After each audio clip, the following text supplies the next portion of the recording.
Dans un petit village paisible, vivait un jeune homme nommé Naël. C'était quelqu'un de curieux, avide de comprendre le monde, avec une soif de sagesse qu'aucune réponse ne semblait apaiser. Chaque jour, il posait 1000 questions, observait les gens, les arbres, le ciel. Tout était pour lui une occasion d'apprendre quelque chose.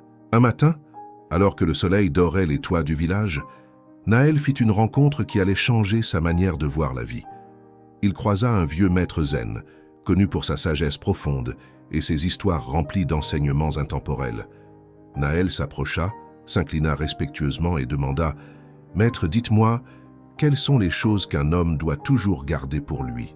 Le vieux maître esquissa un sourire paisible, ferma les yeux un instant comme pour laisser le silence préparer ses mots, puis répondit calmement « Mon jeune ami, il y a en effet 7 choses qu'il faut toujours garder privées. » Intrigué, Naël s'assit au bord du chemin, les yeux fixés sur le maître, impatient d'entendre la suite. Le maître commença. « La première, ce sont tes intentions. Elles sont comme des graines. Si tu les exposes trop tôt au vent du monde, elles risquent d'être emportées ou écrasées. Garde-les dans le silence de ton cœur. Laisse-les germer dans l'ombre, à l'abri du regard des autres. Quand viendra le moment, leurs fruits parleront d'eux-mêmes. » Naël hocha la tête, méditant sur cette première leçon. Le maître poursuivit. « Deuxième chose, tes objectifs personnels. Beaucoup aiment annoncer leurs ambitions, espérant ainsi se motiver ou impressionner les autres.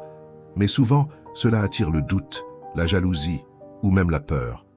Les avis extérieurs peuvent brouiller ta vision. Travaille en silence, avance sans en parler. Et un jour, quand tu réussiras, tes résultats seront ta seule déclaration. » Naël sentit la vérité de ces mots résonner profondément. Le maître marqua une pause, puis reprit. « Troisièmement, garde pour toi tes actes de bonté et de générosité.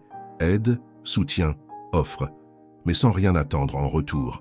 Si ta main droite donne, que ta main gauche l'ignore. La véritable compassion ne cherche ni gloire, ni reconnaissance. Elle agit parce que c'est juste. » Un léger silence suivit. Naël baissa les yeux, pensant à toutes les fois où il avait voulu qu'on remarque ses bonnes actions. Il comprit alors la différence entre aider pour être vu et aider par pure bonté. Le maître poursuivit doucement. « Quatrièmement, garde ton entraînement et ta pratique pour toi. Que tu médites, que tu t'exerces aux arts martiaux, que tu développes une niche ou une compétence rare, fais-le dans la discrétion. Se vanter de ses progrès ou chercher à être admiré détourne du véritable but de la pratique. Ce qui compte, c'est la transformation intérieure, pas le regard des autres. » Naël écoutait chaque mot comme s'il recevait un trésor. Il comprenait que le silence est souvent un allié bien plus puissant que la parole. Le maître leva ensuite un doigt, marquant la 5e leçon. « Les affaires de ta famille. Ce qui se passe dans ton foyer doit rester entre ces murs.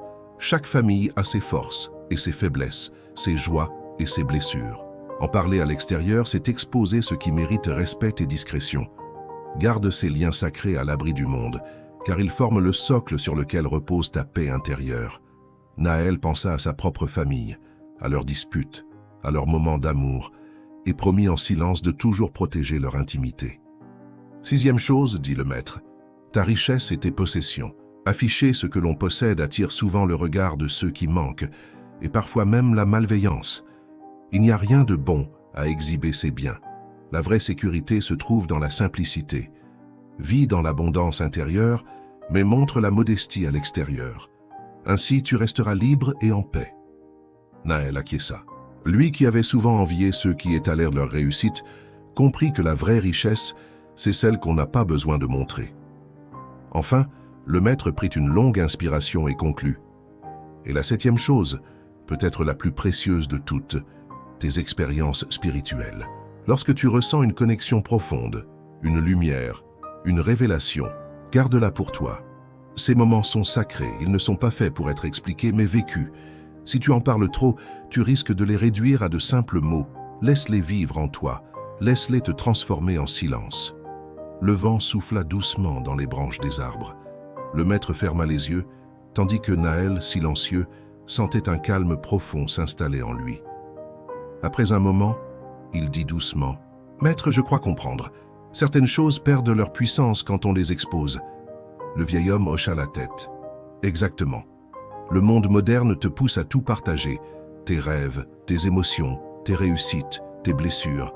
Mais tout ce qui est précieux se renforce dans le silence. Le bambou pousse en secret sous la terre avant de jaillir vers le ciel.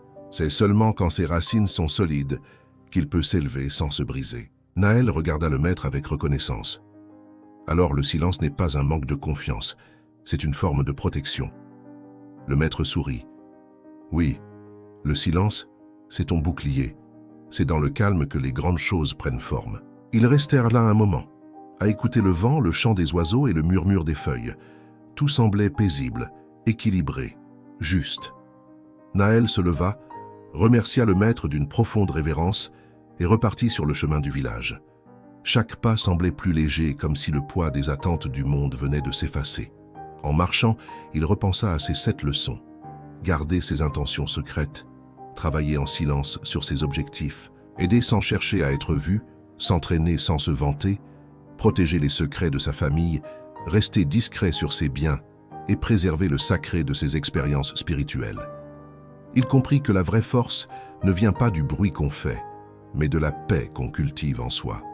En arrivant chez lui, Naël aperçut son reflet dans l'eau d'un puits. Il sourit. Ce jour-là, il n'était plus simplement un jeune homme curieux en quête de réponses, mais quelqu'un qui avait commencé à comprendre le sens du silence. Et pendant que le soleil se couchait derrière les collines, il se promit de garder précieusement ces 7 trésors invisibles. Non pas comme des règles, mais comme une manière de vivre. Une sagesse simple, authentique et surtout intemporelle. Car au fond, certaines vérités ne se partagent pas. Elles se vivent, elles s'incarnent, et elles se transmettent, non par les mots, mais par l'exemple.